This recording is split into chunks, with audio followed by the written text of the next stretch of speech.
How do you build a career that doesn't break you down, but builds you up?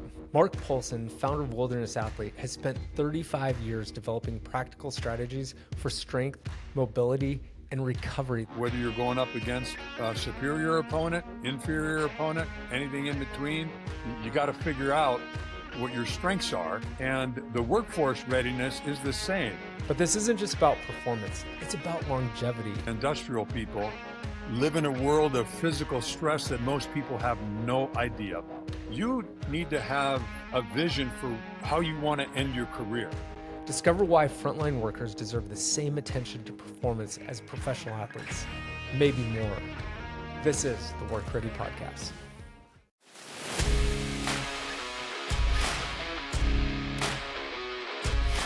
Work in the field is tough, and it takes more than muscle to last. Around here, we're building a place where workforce athletes can pick up proven ways to stay strong, earn respect, and lead their careers without burning out. If you want to be a part of that, subscribing is the easiest way to stay connected and keep growing with us. Welcome back to the WorkReady Podcast, where real stories meet real science to help America's workforce stay strong, sharp, and ready for the demands of the job. I'm your host, Dr. Kevin Rindall, and today I'm joined by someone who has shaped the way athletes, adventurers, hardworking people fuel their performance. Mark Paulsen, a collegiate strength coach, former NFL draft pick, and founder of the Wilderness Athlete, a company that has pioneered the bridge between sports, nutrition, and outdoor grit. Mark is also affectionately known as Coach P and has spent decades studying what keeps people strong in the weight room, on the mountain, and on the job site. In this conversation, we dig into practical strength, real-world readiness, and the deeper purpose behind building a life of resilient service and longevity. Coach P, it is so great to have you on the WorkReady Podcast. Thank you so much for being here. Thanks for having me on, Kevin. I look forward to this. Yeah. So, man, 35 years in strength and conditioning as a professional. You're 11 years removed from that. You retired from being a professional coach in 2014, but everyone that I know just calls you Coach P. So once a coach, always a coach, huh? Yeah. We all have high school coaches, college coaches, and we all feel awkward calling them anything other than coach. Absolutely. Why do you think people still to this day call you coach? Even people who you didn't coach still call you Coach P. Well, I think it's very well intentioned. You know, they know that you've spent a life doing that, and if you've had some good fortune and coached some great kids and great teams, and there's just a level of respect. And I would make the case that, as I mentioned, we all have had coaches, junior high, college, and on, that catch young people at a vulnerable time in their lives when they're confused. They're trying to act like they're tough, but they're really kind of clueless as to where their life is going. And a coach can come in, good coaches can come in and have a huge impact on settling them down, helping them navigate the landscape, putting them in a situation where they can excel. And because of that, they remember you very fondly. Yeah, well, and again, everyone that I know just has so much respect for you, and you just command such a presence anytime I've ever seen you give a presentation or just walk into a room. So, again, thanks for sharing your experience as a coach. But before you were a coach, you were an athlete. You started out throwing discus, I believe, at University of Kansas, and then about 2 years later, you became an NFL draft pick. You got to kind of tell us that whole story. Well, you know, I'm from a little town of 500 in northern Minnesota, and in a town of 500 people, you have to play every sport for them to field a team, which I thank God he gave me, because I loved all sports. And my best sport was basketball, but believe it or not, at 6'4", you're a tiny guy. So I was a discus thrower, and I went to college to throw discus. Started out in a small Minnesota town. And then I transferred to University of Kansas, which had the best track program in the nation at the time, and had an unbelievable time. Changed my life. seeing the kind of world-class athletes everywhere on the track. I'm talking 18 5 pole vaulters. We had 6 45-point quarter milers. I mean, it was just head to toe, just excellence. And I had a good career, but I didn't. My roommate ended up being an Olympic qualifier, and I thought I was bigger, faster, stronger. I would say I was even better looking than that, but he could outthrow me. And so I did what all great athletes do when they can't be number one. I quit and went out for football. Now I kept throwing. But again, being a decent enough athlete, and I was about 6'4", 265 at the time. I played 1 year. I walked in and I said, "Listen, I got 1 year to play." So I stepped up to the plate. They gave me a scholarship. I literally played about 14 weeks of college football, and I don't know that I was a great football player. I think I was just a good enough athlete at that size that someone was willing to say, "Hey, this guy could mold into something." And so I went to the Cleveland Browns and had a knee injury early on. And I think I told you before, Kevin, my contract was for a whopping $35,000. And I was in the training room with a young man out of Oregon, and I just looked at his rehab and I said, for the money I'm making. So I just left. I left. I never got cut or anything. I'm probably still somewhere in the Cleveland archives. But a wonderful experience again. And I'm thankful that I had a chance to do that. What got you into strength and conditioning? Well, my college strength coach at the University of Kansas took a job that same year that I went to Cleveland at the University of South Carolina. And once I got injured, he called me and asked me if I wanted to go to graduate school and help him train the football program. So I did. Another God thing, because I go to South Carolina where I'd never been and got to be in the SEC environment where you've got 80,000 people in the stands, win, lose, or draw. And it was the most phenomenal experience of my life. And you may hear me say that several times because South Carolina was truly remarkable. The people, the culture, the food, the athletics, blue chippers there. I remember going out on the field, Kevin, at a high school camp we had, and there were bodies that were full-blown men, 17-year-old bodies, and I'm like, wow. And these are kids that come out of the woods in South Carolina. So that's what happened. That's how I got to South Carolina. Then from South Carolina, I believe you went to, was it California? And then from California to New Mexico. Correct. We had a 10-1 season at South Carolina. We almost won the national title after no one even knew who we were. And we had a bunch of no-name guys that just flew around the field. And we beat everybody, Kevin. We beat Notre Dame. We beat Pitt when Pitt was great. We beat Clemson. We beat Georgia. I mean, we beat everybody. And from that, being a GA, I was looking to get a paycheck. And a job opened up where our defensive coordinator knew the AD at Long Beach State. They had never had a strength program. And it was certainly a step down athletically, but to get a paycheck and to be your own man and to get out on your own, again, you're kind of stepping into no man's land. But I love the adventure, and so I ended up there for a couple of years. Met my wife, moved to New Mexico, where I had the same job, and worked with the athletes here for 25 years at the University of New Mexico. Lumosity is more than training. It's a safety and readiness platform trusted by companies to keep their field professionals strong, healthy, and ready for the job. Now we're launching something new, the WorkReady community. It's the first online community built exclusively for field employees, a place to connect, learn, and lead the future of our industry. Join us and be part of the movement.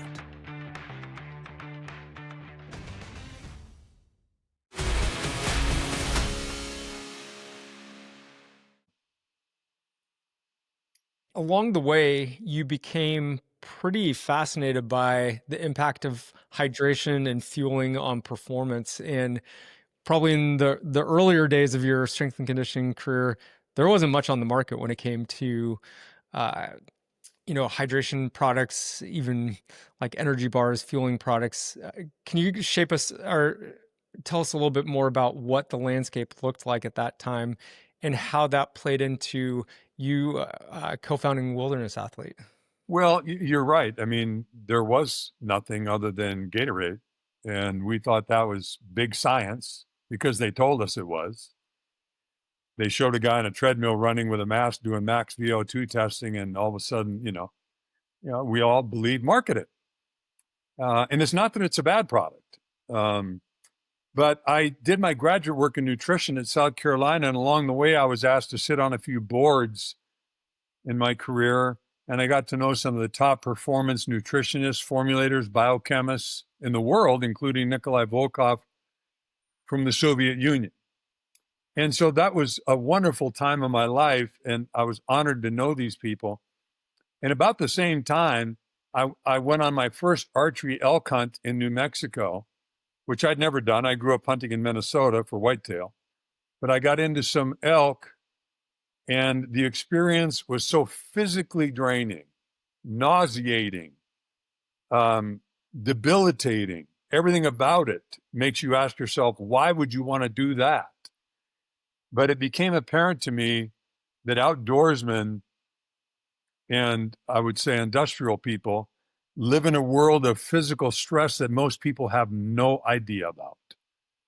And so I started with the help of another strength coach from the Tennessee Titans, in Rich Scheckenbach, a biochemist out of UCLA. We started a company, Wilderness Athlete, which was going to manufacture dedicated products designed to help the hard-charging outdoor athlete who's never been exposed to this level of nutrition. And I actually have a little bit of the Wilderness Athlete here. My energy and focus, that's going to get me through about halfway through this interview, but phenomenal products and definitely has an impact. Where our paths cross, though, is that you also started to see industrial athletes as fitting into this, what you called the outdoor athlete realm. These are people who are physically expending energy, straining their body on a daily basis. And you look at what they have access to from a hydration and nutrition standpoint, and it's pretty limited. And so help us understand how you, even beyond just the outdoorsmen, the hunters, transitioned the product into the industrial world. Well, that's an interesting question. And like a lot of companies and businesses, sometimes you just stumble into it. And I was asked by one of my partners over in Phoenix to go speak to the SRP company, the second largest utility company in the Phoenix Valley. And as you can imagine, they know heat, like very few people know heat. They were averaging multiple OSHA heat-related recordables, which were costing the company a lot of money. And so they asked me to come and speak to them at 5 o'clock in the morning. These guys listening to this understand those safety gatherings. So I went in and I told them what they probably didn't know without boring them, given a couple minutes to understand what their body is going through with lack of thermoregulation, or what Peter Attia calls thermoneutrality, the ability to maintain your body's hydration, your fluid levels in your blood. And they listened to me, and they brought our product in, and they didn't have a single OSHA recordable for 6 years. And that spawned an entire new division in our company, which I take great pride in, only because I have a great appreciation for people in this industry. I grew up with linemen. There was a lineman school 6 miles from my house. My dad worked for Bell Telephone. I used to climb poles, retiring insulators in the mosquito-infested swamps in northern Minnesota. And I think so highly of these people, these men and women, and what they do. Therefore, they deserve a product that delivers more than just fluid and a tibble of electrolytes. At least that was my take. Let's stay on this topic for a minute, because you refer to these as workforce athletes, working athletes. I know you and I have also talked in the past about this concept of what we call workforce readiness. So, thinking about like athletic readiness, can you maybe equate what athletic readiness looks like and then how that relates to frontline workers? Well, athletic readiness is very simply put, are you ready to handle the task at hand? And whether you're going up against a superior opponent, inferior opponent, anything in between, you got to figure out what your strengths are and look at your competition. And the workforce readiness is the same. Are you ready to handle the tasks that has been presented to you? Now, that's a broad question, and in totality, you have to consider an awful lot of things, which these men and women listening to this podcast are well aware of.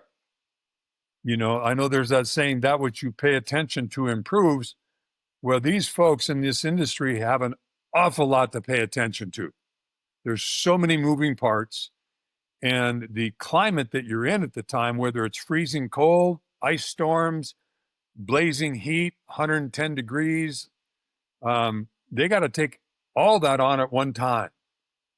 So it's a challenge. There's no question about it. And I think it's one worth tackling. An athlete may be on the field or in a competitive environment or practice 2 to maybe 6 hours per day, but an industrial athlete, they may be working a storm response, and it could be 12 to 18-hour shifts day in and day out.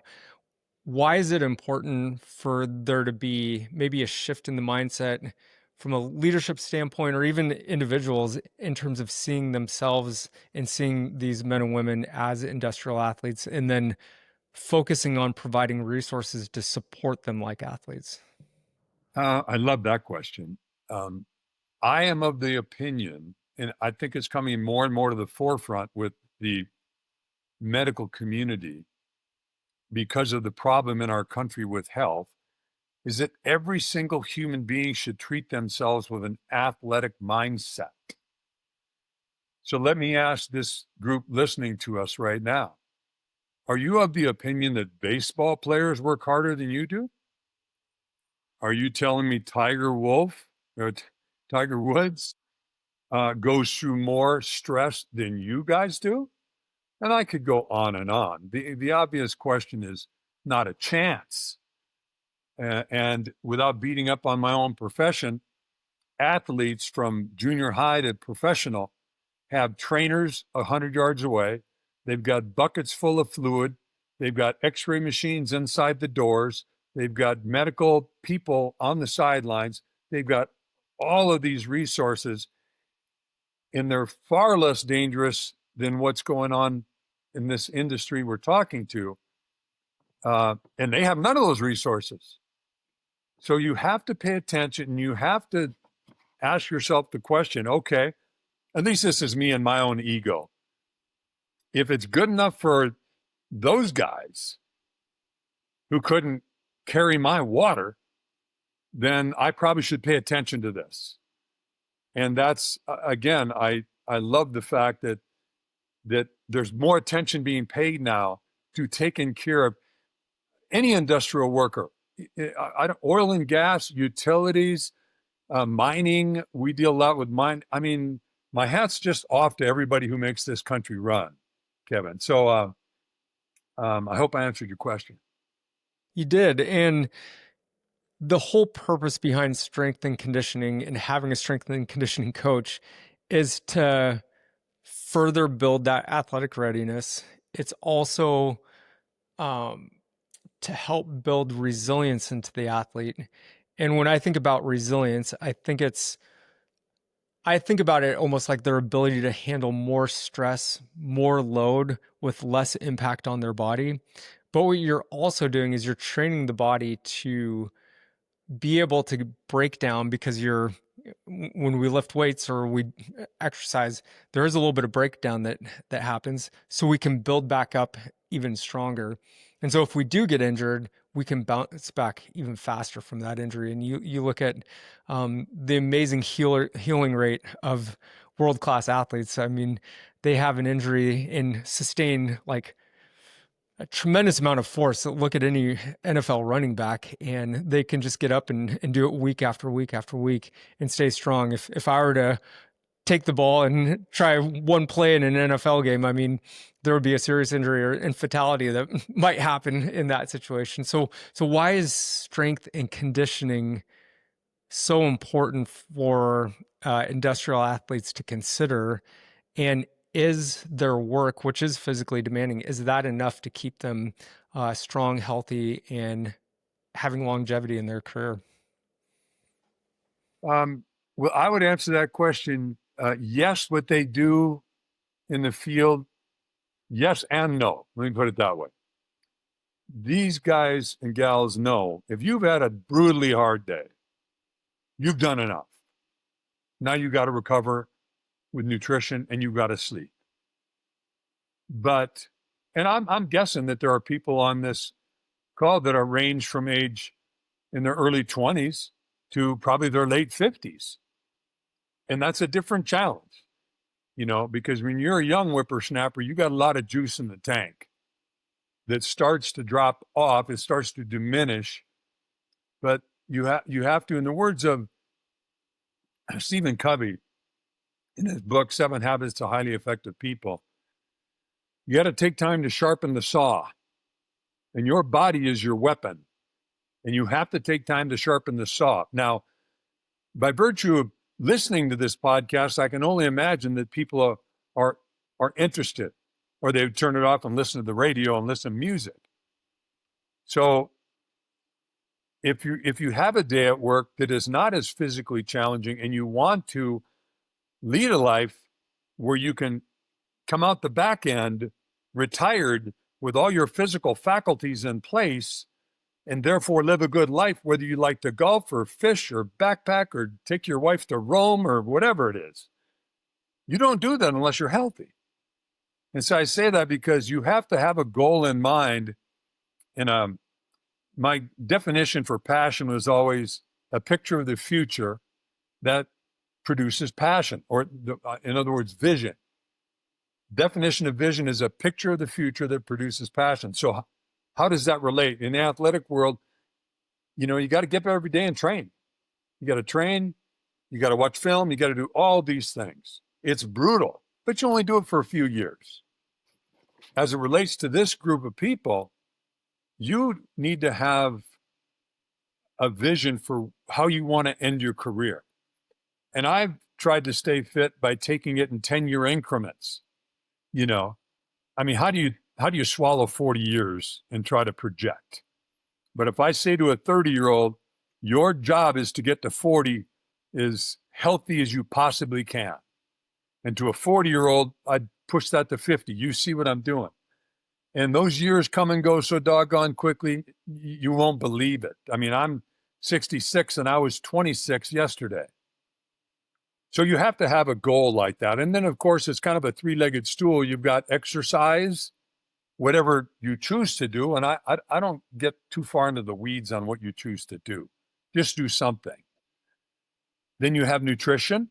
Put good stuff back in your body, because recovery is the name of the game. And the third leg of the stool is sleep, which is also part of the recovery, because what happens in your brain to detoxify and eliminate toxic waste. And if you're lacking in any of those things, you're going to pay a price to some degree. Some more than others, but you'll pay a price. And you got to be smart enough to know some days I didn't grind it and I'm going to go to the gym, or I've got a gym in my garage. I'm going to go for a hike.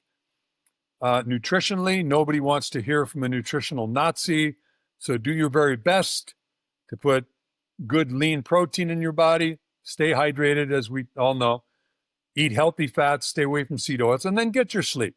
I think your company is in an unbelievable position to help people, because nobody has really gone in and educated, because it's all about education. Once people know, they're smart. And anybody in this industry we're talking to is smart. That's another reason I love them. You can't do what they do without having your marbles. So to talk briefly about exercise, again, the number out now is that exercise has a 6x multiplier on all cause mortality over anything else you can do. Exercise, nothing touches it. Well, nobody knows that. So, like I said, I don't care if it's going for a walk with your dog, but you got to do something. And then again, to your point, you can educate them on the right things to eat within reason. We all go out and have pizza. We all stop at a fast food at some point in time, whoop-de-doo, and then try to get the sleep that you need. And I know with the shifts that these people have and their brains never shut off, it's difficult to get sleep. So that's my summary on that, Kevin.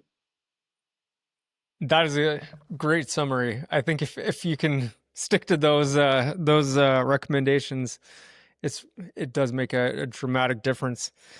I do want to dive in a little bit deeper on the strength and the performance aspect, because we hear a lot of questions from frontline workers.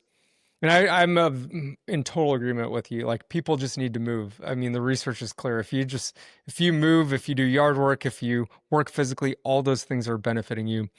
But if somebody did want to, set those goals every 10 years to maintain their health and fitness, we know that at different stages, strength versus power versus cardio versus mobility, all those things, have different implications at different parts of our life. But what would you say, just in general, to someone, maybe it's a 45-year-old utility worker, and they're like, where should I focus my time over the next 5 years until I get to decade 50 from a strength mobility perspective? What are the key things that you would focus on with that person? If that person did not have a background whatsoever in some of the things that go on in the gym that you and I are both familiar with, but let's say they have no background. There are certainly the resources today, whether it's YouTube or Instagram or whatever it is, that there's so many things. I see it because when I go to the gym, all these young people, they're glued to their phone because the programs they get walk them right through it. So whether it's total body kettlebell workouts that are geared more toward volume than intensity, and by that I mean lighter weights for more reps than heavy weight and few reps, because as you age, I'm talking to an old man now, my body wants to push big stuff, but that's where injury lies. Rarely does anybody get injured in a workout where you're doing sets of 8, 10, 12, 15.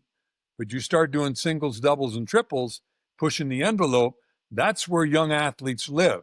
They live in that world of you're right on the edge of getting injured. That's not what this group needs to hear. So you can go to the gym and do split body part, where 2 days a week you do, for example, chest, back, and arms, a little bit of everything. And then 2 days a week, you go in and you do some shoulders and legs. Those, a lot of people know that routine, and it can shorten it down. My workouts used to be, and a lot of people's workouts, an hour and 15 minutes grinding it. If you know what you're doing, especially coming off of a work shift, you can go and be in and out of a gym in 30 minutes and get really demonstrable results. So I want people to know that I'm the one that has trouble, because when you've trained at a very high level, you don't feel like you're doing anything unless you're pushing stupid weight. And I've had to temper that. I can get a lot done without putting myself on the edge. And of course, injuries as you age take longer to heal. And so that's something that you don't want. It doesn't take much. It's setting goals.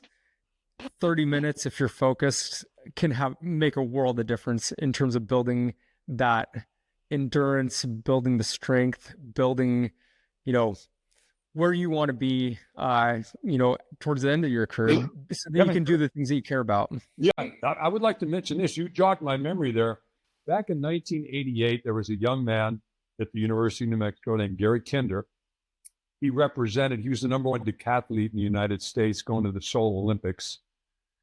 And I was a big bruiser, at that time, 275, all that stupid stuff we did. And Gary was a wonderful guy. And you can imagine how talented he was. And he said, why don't you do a circuit with me? So I jumped into what's called circuit training, where we had like 8 different movements lined up in succession. And things like body weight squats, no weight involved. Body weight dips, push-ups, planks. We did 8 different movements with very little rest in between.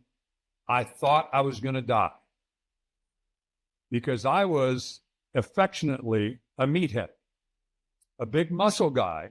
My conditioning did not match up with that. And so Gary taught me a really good lesson at that time. And I'll never forget that. So to your point, you don't need, you can do it in your living room with bands. My partner with the Tennessee Titans coach, he does a band workout with his NFL guys that leaves them wiped out. So I told you earlier, I'm not going to get into the weeds on all the different things you can do. My encouragement is simply to pick something you like, and that may come and go. You might like to mountain bike, but after 5 years, you get bored with it. Go swimming. You get bored with it. Just stay active, and I really don't care what it is. I had the luxury, the honor of speaking 30 years ago. You remember the name Tom Landry? Coach Landry, head coach of the Dallas Cowboys. I was a young man. And there was an event where he came in to speak, and I got a chance to say my few words before he spoke. I'll never forget what he said. I'll keep this brief. He said, every year we meet with the Dallas Cowboys, and every year we cover the same 3 things. Number 1, what's your goal? What's your goal? Well, obviously, it's to win the Super Bowl. Those are the days when they were in the mix every year for the Super Bowl. Number 2, what's our plan of attack to reach that goal? Okay, that's logical. That's not mind-blowing. But here's the one that got me. Number 3, he said, life doesn't take place in a vacuum. What are the things outside of football that can cause us from not achieving our goal? And it makes you pause, because everybody's got wives, and they've got children, or they've got husbands, and they've got this going on. They've got a hobby. They've got all these things to contend with in life. And that's where the challenge is. I was going to go to the gym, but I'm kind of tired, and you don't do it. On and on, which is why I've always maintained, if you can find a workout partner, that could be the biggest godsend in your life, because you might not want to go, but you're committed to him or her, vice versa. So I want to lay that out there, because regardless of what you choose to do as a vehicle from an exercise movement standpoint, you have to know that the world is out to get you, and you are in charge of it. Don't be a victim. It's nobody else's fault. You're responsible for everything you shove in your mouth. You're responsible for everything you do. Activity-wise, you're responsible for going to bed on time. So I know these people can take hard coaching, Kevin. So what I'm telling you is, we live in a world of victims. Everybody's got an excuse for something. And you can live in that world if that's what you choose to do. It sucks, and it's not fun, but you can. But I encourage you to take responsibility for your own life. And if you mess up, realize it was my fault, and let's move on down the road. So many great things there. And again, that accountability, as a family, we're reading through John Wooden's book, and we're talking about the pyramid of success. And one of the building blocks of that pyramid is friendship and just the importance of having other people around you to hold you accountable. And yeah, so I love that. I do want to reiterate just the point that you made about the technology that we have available to us. I mean, there are so many apps out there where you can just pull up an entire workout program on your phone, do it in your living room. It literally does not take much at all in terms of equipment. It's body weights, maybe a couple bands. Under $50, you could basically have everything you need to do a 120-day program that will develop tremendous results. And so, yeah, thank you for that reminder. Before we leave this topic of strength and conditioning, can we briefly talk about the importance of maintaining mobility and balance or coordination over the course of our life? Because those are things that we tend to lose with age. And I've seen those two factors impact people's quality of life when they get to, close to retirement. So why is it important, and what are some things that people can do to maintain mobility and balance? Well, this is where you do get into a little bit of what we call sports specificity, where you're trying to mimic, the activities that you want in your life. I know, for example, let me give you an example. When you're elk hunting in the mountains and you go into the mountains thinking, having a plan, and let's say you got strong legs and you got great cardio, but you forgot that you're stepping over deadfall all day long. And you go to bed that night and you cramp in your muscle groups of your adductors, in your glutes and your hamstrings, and you don't train them with that kind of specificity, and you pay a price for it.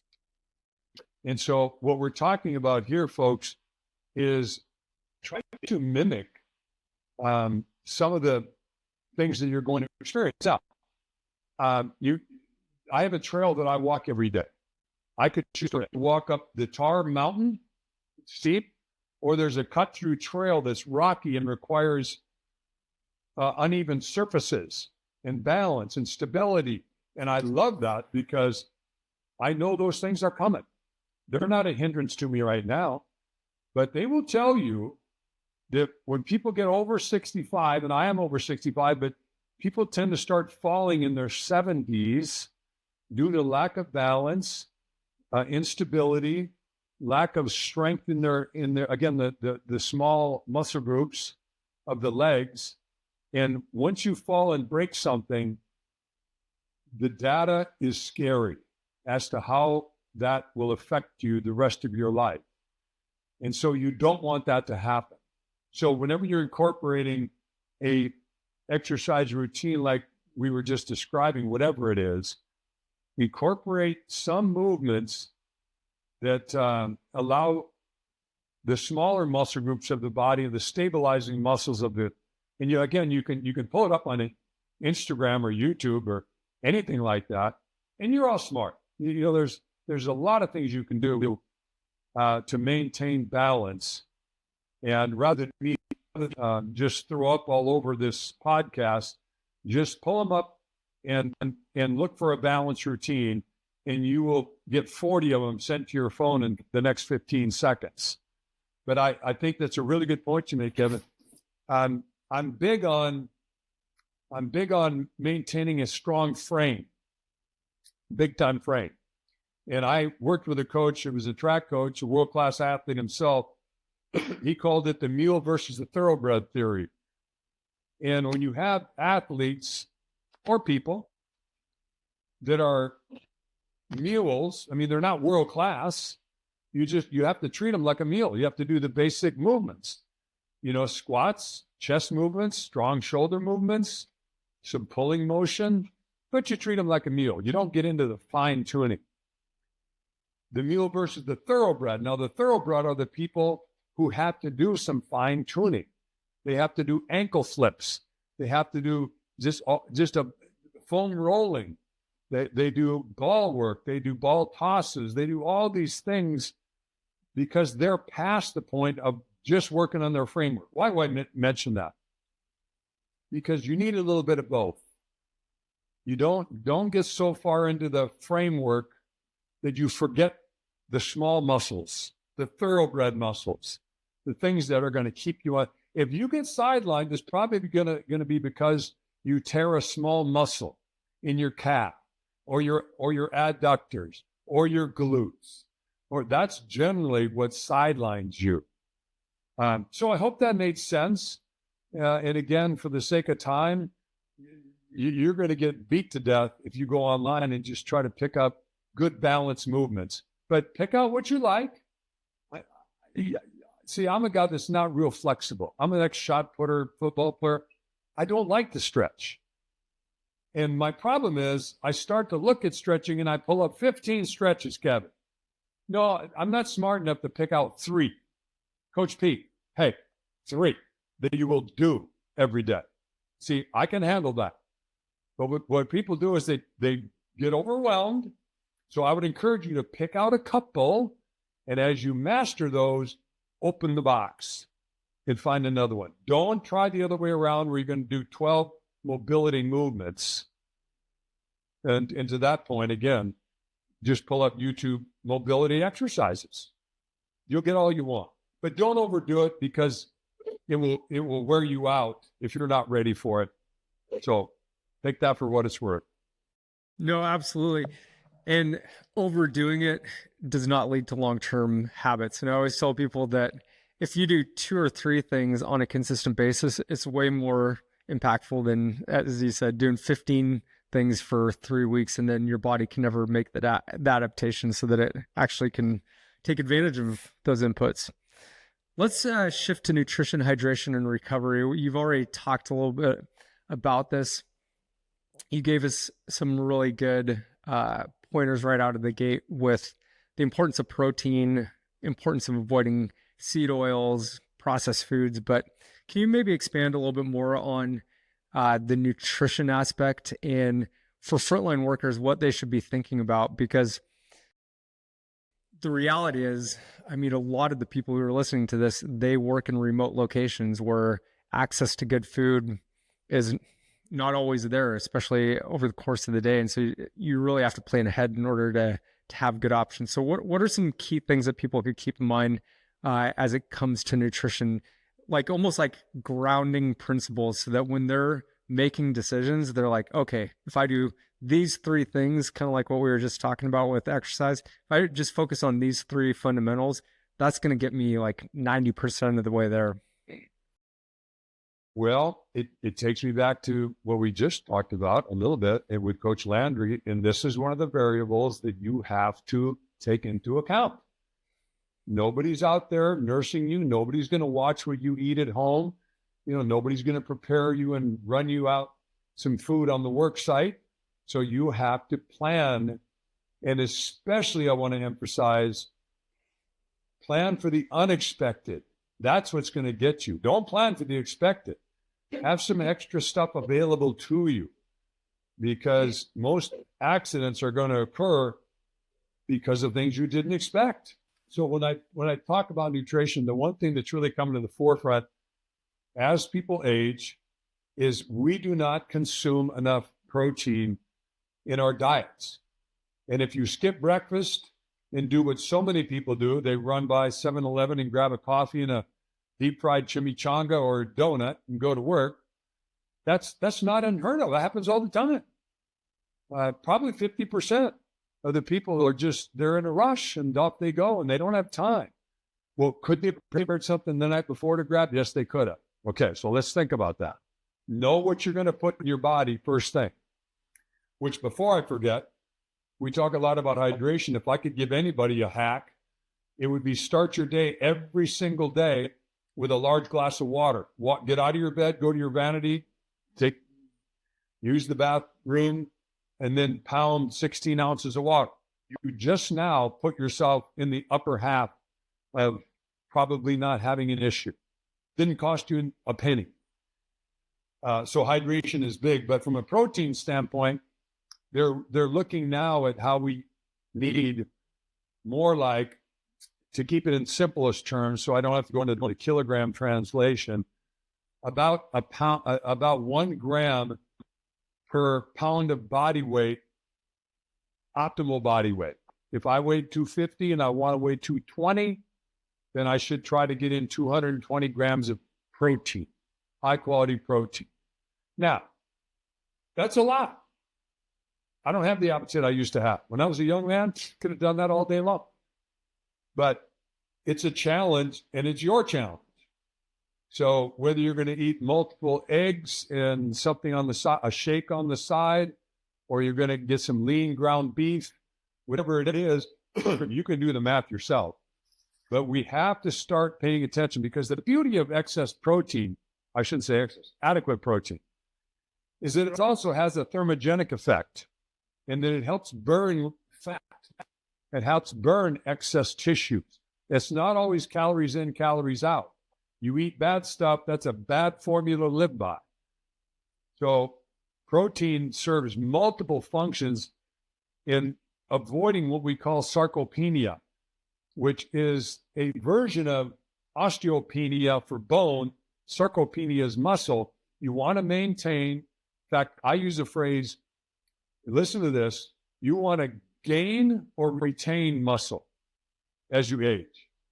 I'm at the age now where I just want to retain it. I don't need to gain any more muscle.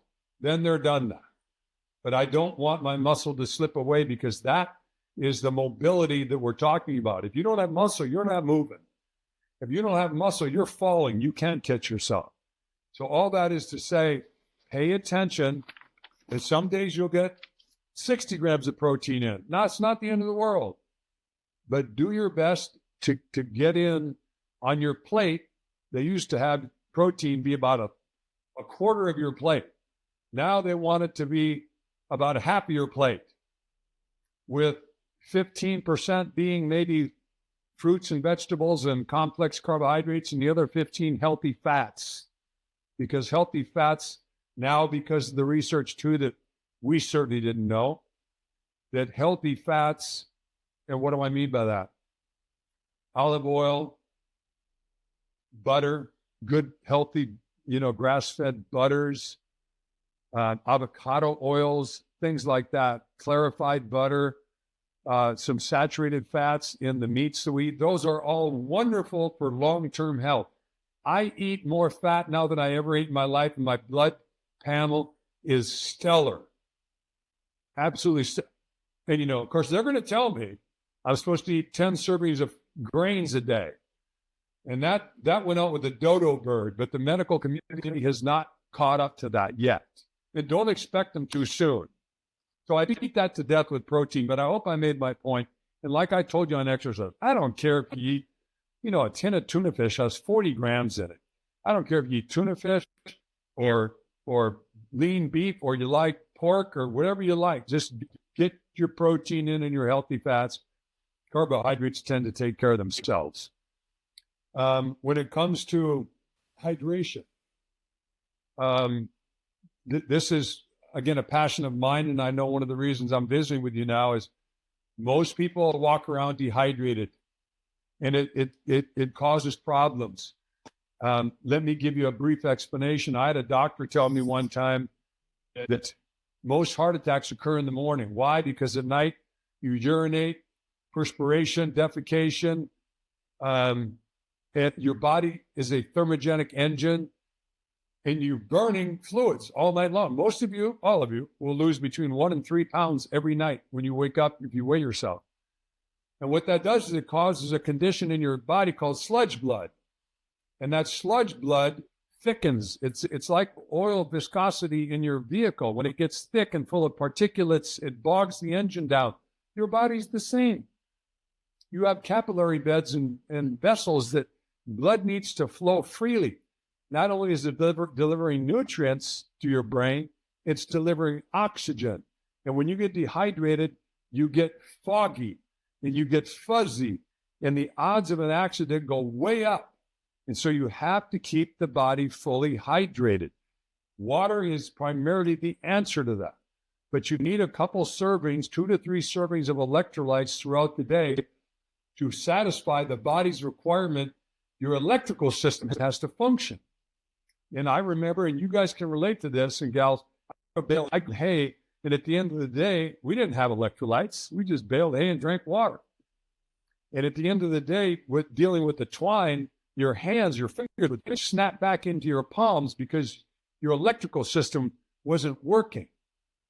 And you guys, if you've ever had a hamstring cramp in the middle of the night that just about puts you in tears, that's a lack of electrolytes.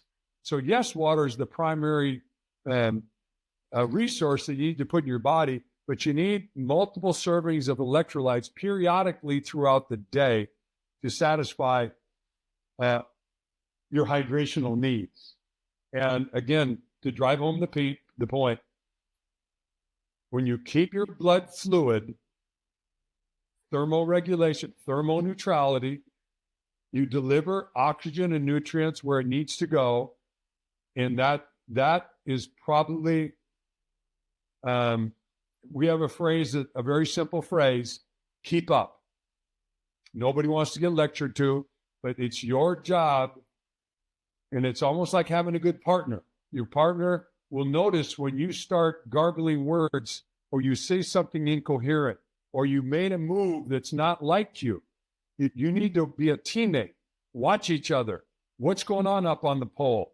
What's going on down below in the bucket? Whatever. Pay attention to each other. And I think that will go a long ways to getting you to your retirement healthy and happy and ready to enjoy the rest of your life. Can you talk about hydration's role in recovery and the health of muscles, how dehydration maybe even increases risk of a soft tissue injury? We all know, or most of you maybe don't know, your body is mostly water. Your ligaments, your tissues, everything at the cellular level needs to be hydrated. Those tissues that, you know, in your elbow, you guys do a lot of pulling. You're pulling ropes, you're pulling cables, you're hanging stuff, you're dragging stuff, you're picking stuff out of the back of trucks. And all these tissues need to be hydrated. And when they get dehydrated, they get brittle and they get vulnerable. And so you need to pay attention. And there's an equation out there that you and I have talked about before called the Galperin equation, which simply goes over some of the parameters of paying attention to how much water you drink.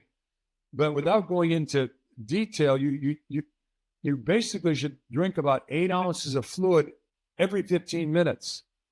Now, that's in a perfect world. And you guys don't live in a perfect world. If it's every 30 minutes, quite frankly, I'm happy. I know the world you live in.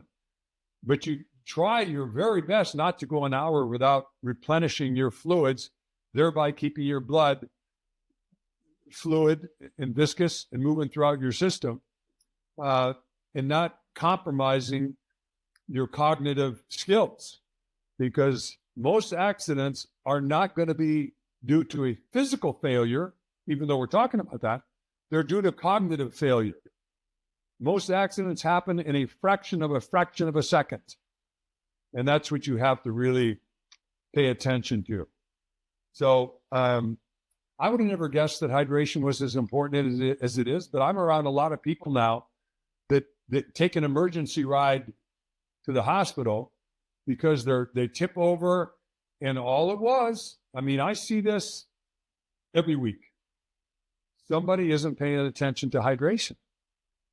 And they think they're having a heart attack, or they're doing this, or they've got some kind of tumor, and they get there and they do a blood panel on them, and what they really are is they're dehydrated. And so you really have to pay attention to that. So 8 ounces every 15 minutes if possible. And if I could add to that, Kevin, the challenge you all have that the entire industry needs to address is proximity to fluid. Because you're working out in the field and you're down a couple pole lengths and your water's back there 600 yards away. And you don't want to walk back because that'll take you 10 minutes, 15 minutes to get down and back. And that's where you get into trouble.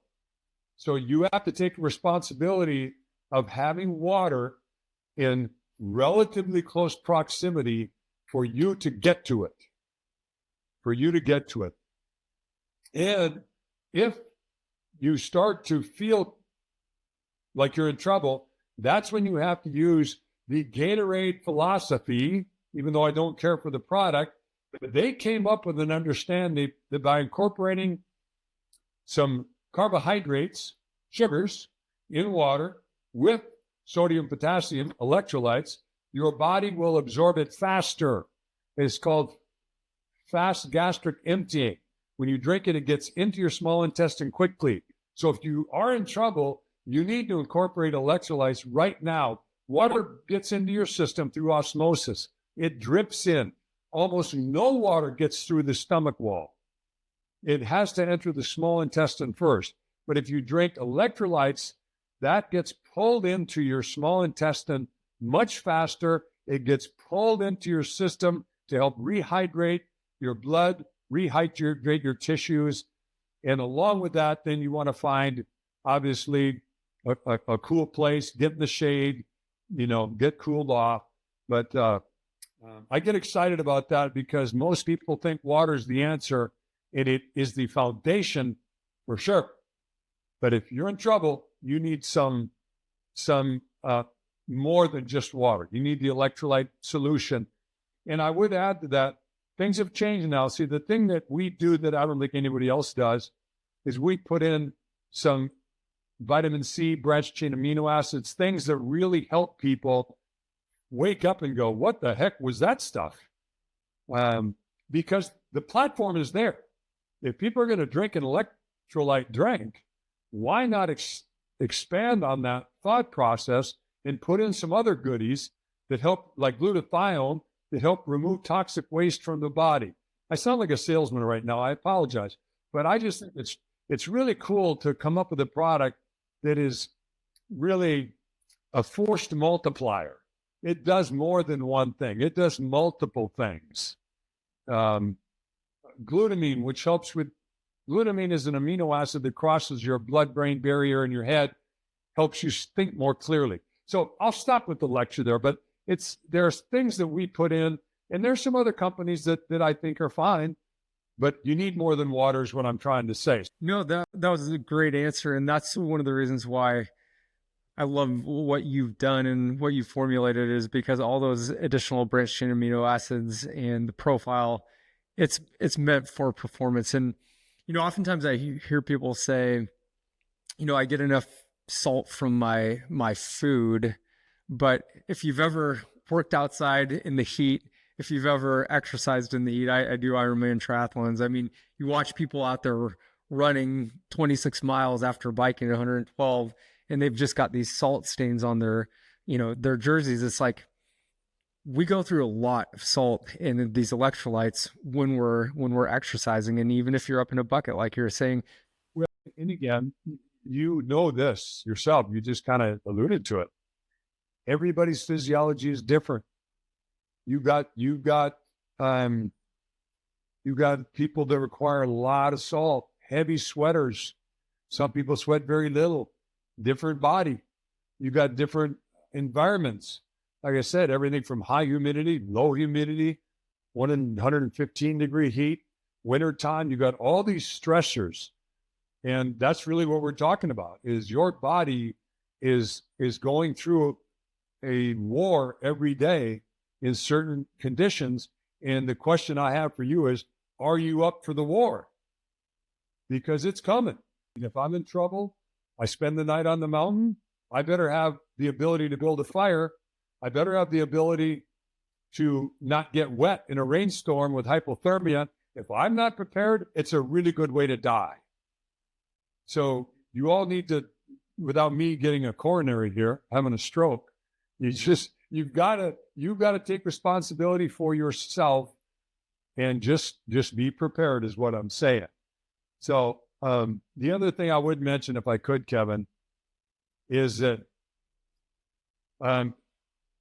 one topic that probably needs to be talked about is dehydration. Comes in the form also of, alcohol will really deplete your body and set you up for failure. I'm not telling anybody to not get to a Friday night and go to a barbecue or have a couple of cold pops. I'm not going to do that. You're adults. But what I can tell you is If I'm your coach and I'm responsible for you to get home safely, then I'm going to get in your ear and tell you that you've got to take care of yourself Monday through Friday and don't go down that road. Friday and Saturday are just about here. And if you choose to do that, then that's when to do it. Sunday, in fact, should be a recovery day. Most accidents I have come to know happen on a Monday. Why? Because people don't make good decisions on Sunday, and I get that. Go to a barbecue, see your friends, do whatever you do while you're getting back from camping and you're physically exhausted, and you're still probably going to do a lot of those things. But I just want to encourage you there's a time to do some activities, and there's times to realize my life is on the line. This is not the time to compromise. And I want you to kind of write that in stone if you choose to. I would write it. So I will not do these things. Going back to Coach Landry, these things will not happen Monday through Thursday. Friday, Saturday, I have some latitude. Sunday, I start getting myself ready for another work week. Before we leave the topic of hydration, I think a really important concept is the difference between sipping and chugging, because, sometimes I think we feel like, okay, I didn't have access to water for an hour and a half. I'm going to drink 2 bottles of water and I can make up for that. But then 15 minutes later, you have to go to the bathroom and you're like, oh man, that went through me fast. What does your body do when we chug versus when we are sipping? And why does that equation that you talked about, like the 8 ounces every 15, 20 minutes, why is it, what's behind that? Well, I mean, going back a little bit to what we talked about scientifically, your body absorbs it. If you sip it, it enters more slowly. It's going to be utilized more efficiently. And the result, if you can do it over time, like when we were talking about that Galpern equation, if you do it consistently, periodically, almost like you have a stopwatch set every 15 minutes, the benefits will far outweigh waiting an hour and then gulping it. It's going to get into your system, yes, but probably too quickly. And I can relate to that, where I can tend to not have to go to the bathroom, urinate for a long time. And if I've then sat down and had 2-3 glasses of water, boy, then it's hitting me every 10 minutes. I mean, it's almost freaky. It's like, how can this even possibly happen? And you don't want that to happen with this group of people, because you're up on a pole, you're up in a box. You don't have the time to do that. So it's a really good point you make that in a perfect world, you got to try to keep it coming in consistently. But again, none of us live in that perfect world.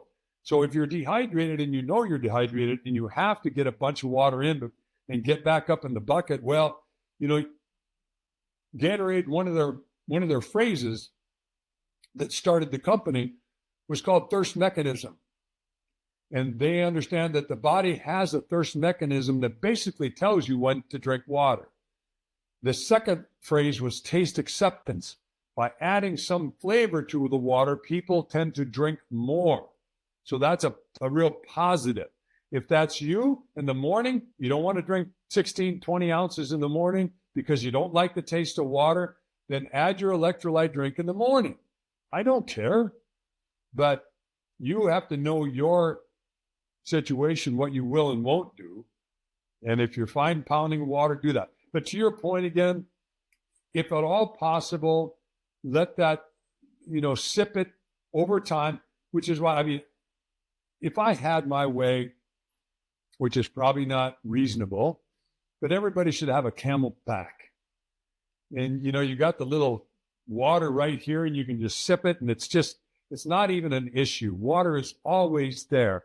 I don't doubt that that's the future of industrial work because of liability and how people don't set their people up for success. and I don't know how it would be frowned upon if you just took it upon yourself, i.e. listeners, to have your own camel pack so that you could get water whenever you want. But to Kevin's point, try to consistently keep fluids in your body so your body isn't stressed and then you're trying to catch up. That's a bad situation. You remember when Lance Armstrong got in that bad place where he forgot something and he realized he did not have some electrolytes, and he took off and his shirt was just solid white from salt that was pulled out of his body. You remember that? Okay, absolutely. Yeah. So you got to pay attention to it. And you brought some up earlier that I should mention. Fruits and vegetables are excellent for sodium and potassium. So during your breaks, sliced fruit is outstanding. Not so much vegetables, although they're fine, but fruit really helps hydrate the body and keep you up to snuff on your electrolytes. One final question on nutrition. Why should people consider creatine? Well, your body creates its own creatine to the tune of about 2 grams a day. And when you exercise, especially with explosive movements, fast movements, climbing a pole, all those things, those really physically tough, not endurance type movements, you burn through your creatine. Now, think about this. Back in 1997, I used to put out 110 glasses every day with 10 grams of creatine in it. My football players would walk in, go get water, slam it, 110 guys drink creatine, off we go. Strongest team I've ever seen in my life. After that, but they started to limit so that the rich didn't get richer. You could provide all. Now, New Mexico doesn't have much money. Creatine today costs about $0.015 a gram. It's super cheap. And I told you earlier, I'm associated and honored to know a guy named Dr. Nikolai Volkov from the Soviet Union. He's the one that isolated creatine in the 50s. And he said to me, Mark, we did not give creatine to our athletes unless they made it to the semifinals of the Olympics. That's how precious it was. Well, now they're realizing that people, all athletes, industrial athletes, traditional athletes, everybody can benefit from 5 to 10 grams of creatine every single day. It affects your brain, keeps your brain. They're doing a lot of studies with Alzheimer's patients. So without going into the list of things that creatine benefits, in fact, I will give you a brief list of the supplements I would recommend that people take, and creatine is one of them. I would also take a good multivitamin, and they're out there. I wouldn't get the cheapest daily kind, get a good multivitamin. I take vitamin D3 every day, which they find multiple benefits for cardiovascular health. I take fish oil every single day. Cheap. These are all cheap products. Fish oil is $15 for a month. And you take fish oils to help keeping your blood platelets from sticking together and giving you, again, a good vascular health. And then finally, vitamin C. Linus Pauling did work on vitamin C to the tune of 50,000 international units a day. And there was no negative consequences. If someone were to take 1,000 milligrams a day, which is, you're strange enough, what we put in every serving of our Hydrate and Recover, but outside of that, if you just took it at night before bedtime, it helps your body repair at the cellular level. And the way it was described to me from our biochemist, it helps build a strong collagen matrix around your cells that make them less permeable to things like cancer. And there's a multitude of things. Google benefits of vitamin C and look for yourself.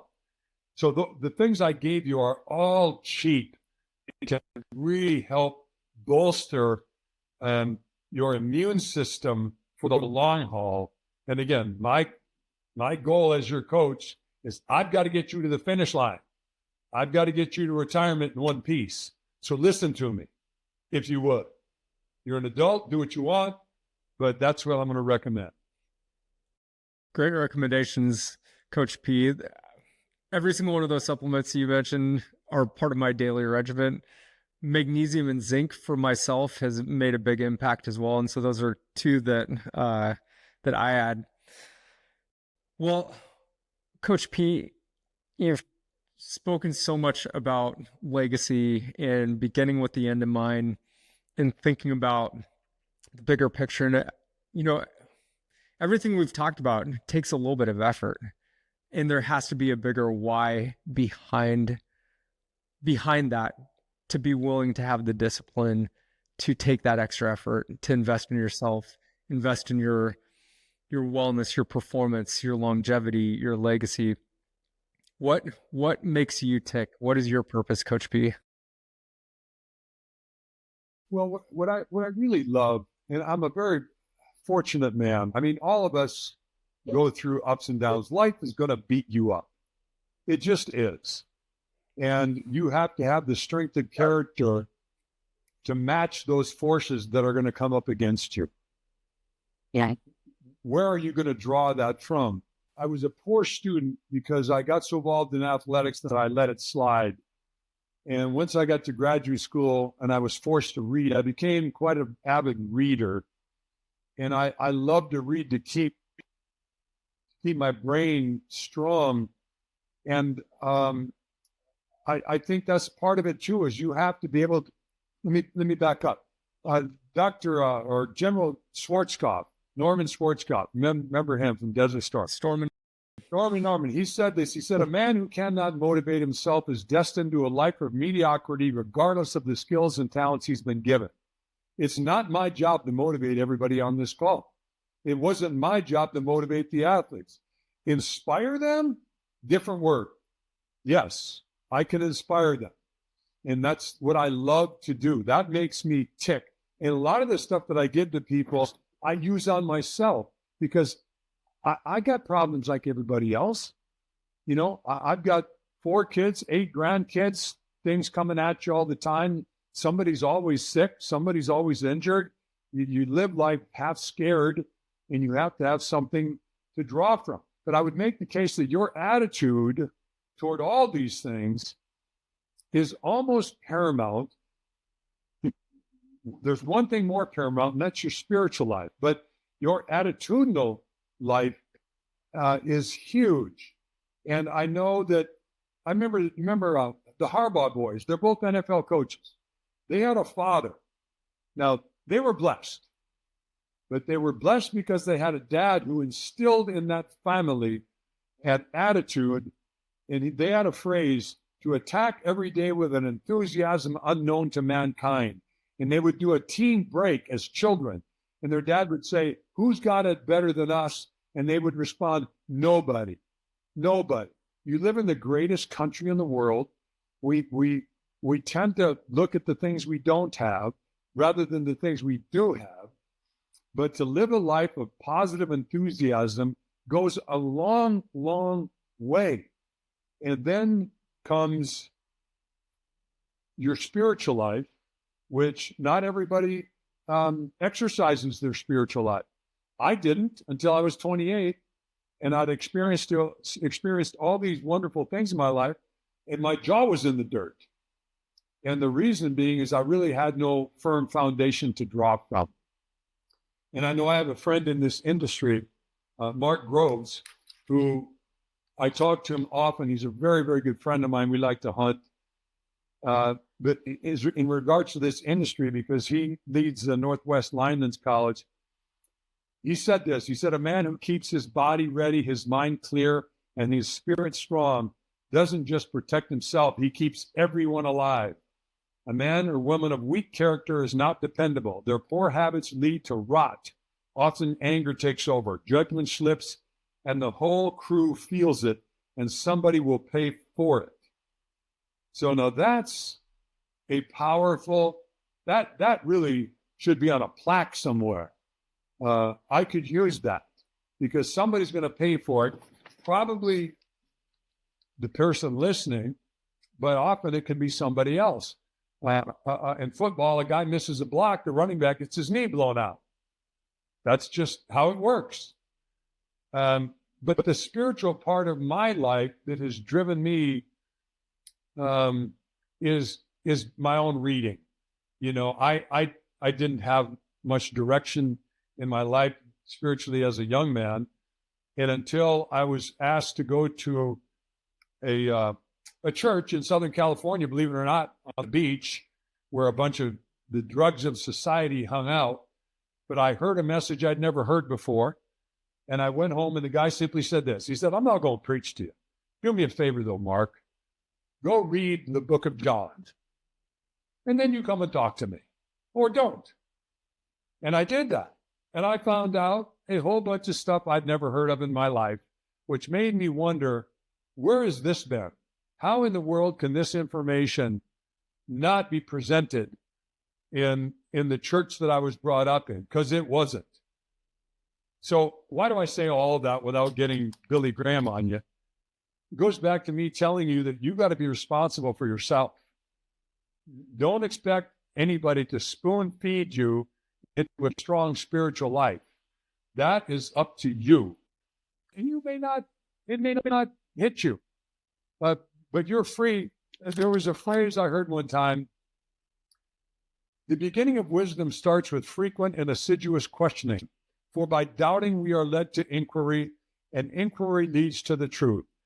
Well, most of the people on this call consider themselves tough guys and tough gals. And if you think you're a tough guy or tough gal, then be willing to follow things to the truth. And that's up to you to determine. It's not me to tell you. But you've got to be willing to look under the hood. So look under the hood and do your own reading. And if what I'm proposing doesn't satisfy that, then look somewhere else. But don't expect somebody else to be responsible for strengthening you, because people can build their lives on sand, or you've heard you can build it on a rock. And too many people in this country right now expect somebody else to be responsible for them. I am not at the end of my life. I hope I have another 25 years to live, but there are no guarantees.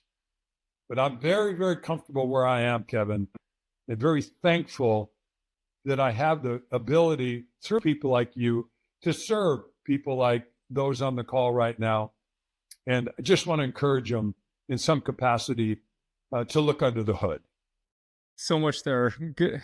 Great talking with you, Mark. This has been an unbelievable conversation. I appreciate you bringing up thinking about breaking things up into even decades. Like, what do you want the next decade to look like? What legacy do you want to leave behind? What are you doing now to invest in the way that your body moves, feels, performs? What are you doing to leave a legacy to address the spiritual aspect of your life? And you hit on so many fantastic things. We thank you for your dedication to the men and women who are out there every day, putting it all on the line so that we can enjoy the comforts that we experience and are building this country. And so, Mark, Can I leave you with one thing, Kevin? Please do. If you get a chance or you want to read something that's powerful and relatively short, there's a gentleman named Viktor Frankl who wrote a book, Man's Search for Meaning. And he was in Auschwitz and went through and saw his mother, father, sister, cousins, everyone die. And it's just the most remarkable book to see how he came out the other end. But he came up as a psychotherapist. He came out with an understanding that I believe in fully, that your life will really be directed toward how you feel your purpose is. Because he found that people that had a purpose, albeit also small, survived death camps. But when people ran out of a purpose, they died overnight. And they had nothing in there. And I'll never forget what I read, because he said this: He said, everybody expects things out of life. And that's what tends to drive us. I should have this. I should have that. But one of his, at least to me, his signature comments was, what does life expect of you? People that are the most healthy come to a conclusion that I'm here to serve. That life wants some, God put me here for a reason. I am here to serve in some capacity. And I can tell you this, having had a whole bunch of toys in my life, that if they can break, it will. And that's what toys do. Your real purpose in life is, what does life expect of you? And I can't tell you how much joy it will bring you if you can come to that same understanding. So thank you for allowing me to leave with that. And hopefully it meant something to somebody. Coach Mark Paulsen, thank you so much for your time, your insight, your dedication to the industry. This has been a fantastic time. Until next time, we look forward to having you join the WorkReady podcast. Thank you so much.